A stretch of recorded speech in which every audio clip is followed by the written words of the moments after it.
Hey everyone and welcome to Storytime. My name is Jake and today we are going to be looking at the subreddit r/maliciouscompliance, where people conform to the letter but not the spirit of a request. If you're new around here, please do hit subscribe down below so that you never miss out on another video. But for now, let's sit back, relax, and enjoy some malicious compliance. The egg can't break, you say? My mum reminded me this weekend about this childhood malicious compliance. One day, when I was in elementary school many years ago, we were given an assignment to create a contraption that would protect an egg from a drop. My school had 4 stories, and the higher a drop it could sustain, the better you were judged. After reading the assignment, I realised that although creativity in design was encouraged, it wasn't explicitly required. I can only describe my design as a monstrosity of bubble wrap, styrofoam, popcorn, and a collection of boxes that would rival Amazon's. I showed up at school with my design, and my teacher immediately questioned it. I don't remember exactly what I said, but it was something along the lines of, I followed the rules. This story has become a cherished memory of mine because apparently when they followed up with my mum to encourage her to review complying with the spirit of things, her reaction was to tell them that my ingenuity was impressive to her, not a teaching moment. Thanks, Mum. I think everyone's done this at one point in their life, but I remember doing this, and I think my team thought it was we had to make something that could launch the egg the furthest, but it wasn't actually that, so we made like a catapult, and then when it came to the drop test, we were like, what? And they just dropped it and it just smashed because it was a catapult, not something that you protect an egg with. Yeah, that didn't go very well. College printing balance. This is my story from 8 years ago. Like most colleges, the university I went to had a lot of BS fees. Most of these were inevitable, but we also had a printing fee for us to use the printers around campus. Effectively, we were required to pay $25 at the beginning of each semester and would be deducted for each page we printed, less than a penny per page. Fast forward to my senior year. Before we graduate, we are required to do an exit interview with our financial counsellor to understand our balance and repayment plans. That's when I noticed I still had around $90-ish on my printing balance. Obviously, I didn't want to pay for something I didn't use, so I ask how I'll get the money back. Apparently, there's simply no way they could reimburse me and that I may still need to print paper before graduating. That's when they messed up. Let me rewind a bit. If you were on campus Wi-Fi, you had access to any public printer on campus at any given time. That means if the library was out of paper, I could print to my dorms and pick it up on the way to my room. Let me reiterate, I could print to any of the 30+ printers no matter my location. Sure enough, my counsellor was right. I did have to print something before graduating. I had to print this over 400 times on each printer simultaneously. Recently learned they have a new printing policy now. I just realised they said 400 times on each printer, so there's like 30+ printers times 400. That's a lot of memes being printed out. Don't come in tomorrow. I don't care who calls, you're suspended. Background. I have worked for copy shops for a very long time. I worked as lead production in multiple Kinkos, and subsequently, I can make the copiers pretty much dance to any tune I set, due to learning their ins and outs. Anyway, for a variety of reasons, mostly I'd moved, I got a job with a competitor, Icon, that stationed me closer to home, contract positions at client locations, in an incredibly busy, paper-oriented banking company. My boss was a rather stubborn, close-minded woman who liked to insult her underlings, of which I was one. When I started, I began streamlining her processes. Most of her time was taken up by physical labour, which the copiers could do automatically. I pointed this out early on, to which she said, "That's the way we've always done it, and I like it this way." There was an implied threat at the end of that. Thankfully, we worked opposite schedules, so while she was there, business as usual, but I was blessedly alone for 6 hours after she and the others left. And stuff got done while I was alone at work. Turnaround times would drop from 24 hours minimum, sometimes days, to less than 5 hours. The clients learned that if they brought their projects in after my boss left, they'd get them much sooner. All of this leads to the blow up. Boss lady, BL, project client, VC, and me, trans. There are other co-workers, but they didn't speak up. I come into the basement shop early in the afternoon, and there are stacks of paper everywhere.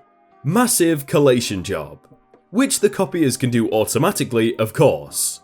I open my mouth to say as much, but no, don't touch anything. No touchy.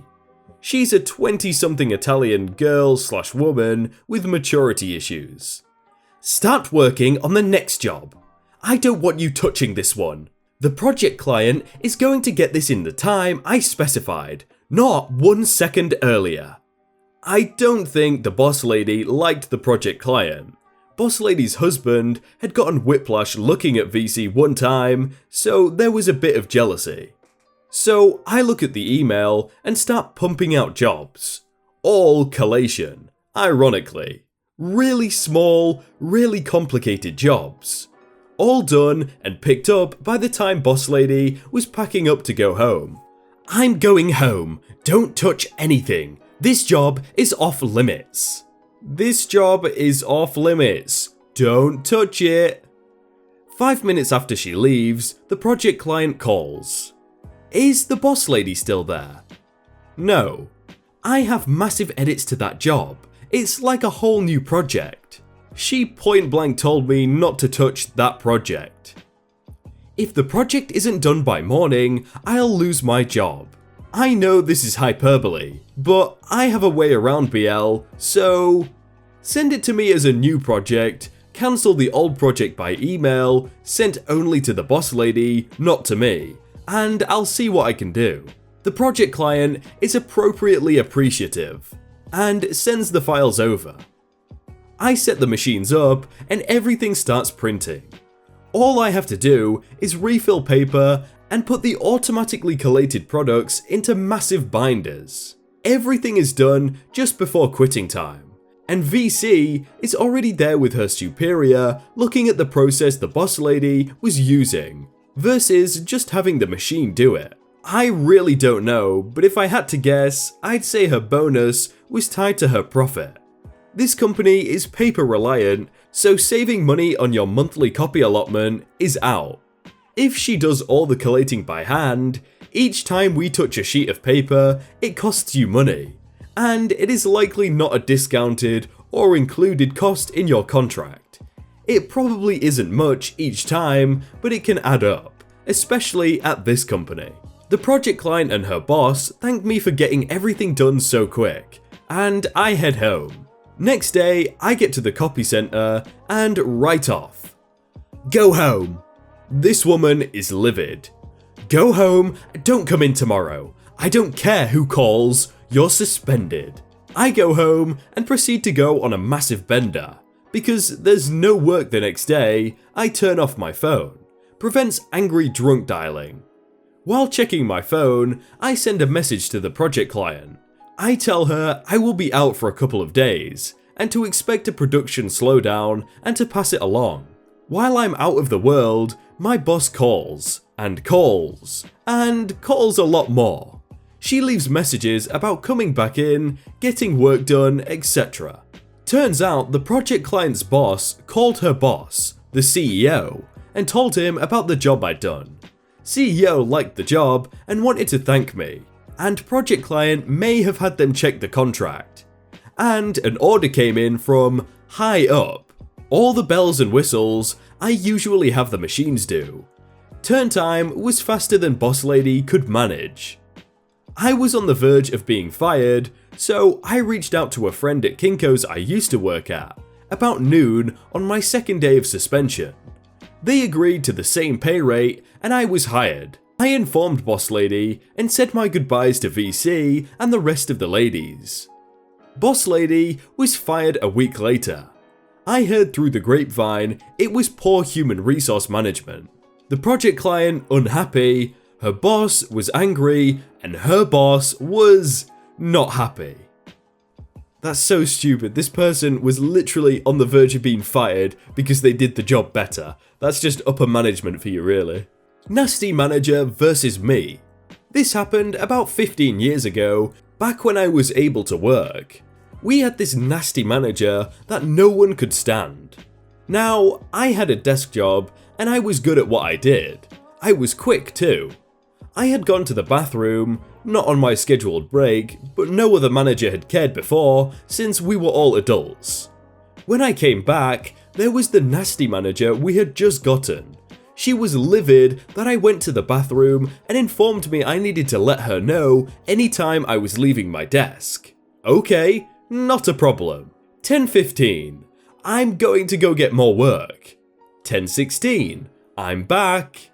10:40, gotta go get more work. 10:42, back, there was a line. 11:30, off to get lunch. 11:59, I'm back. 12:30, gotta go get more work. 12:31, back. Okay, enough. You've made your point, just do your darn job. Will do. She never bothered me about going to the bathroom again. This is literally just what every teacher in school was like. It was, oh, you should have gone at lunch. It's like, no, I didn't need to go at lunch. I'm gonna go now. Okay, bye. You kids come down here right now. My mother suffers from occasional malapropisms and phrasing things out of order or completely opposite to what she meant.